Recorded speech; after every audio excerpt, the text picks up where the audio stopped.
19日中午12時57分，警方接報荃灣中心蘇州樓有人墮樓，一名中年女子由高處墮下，倒臥平台。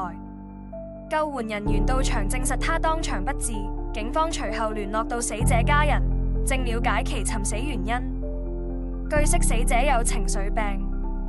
今日19日中午12時57分，警方接報荃灣中心蘇州樓有人墮樓，一名中年女子由高處墮下，倒臥平台。救援人員到場證實她當場不治，警方隨後聯絡到死者家人，正了解其尋死原因。據悉，死者有情緒病。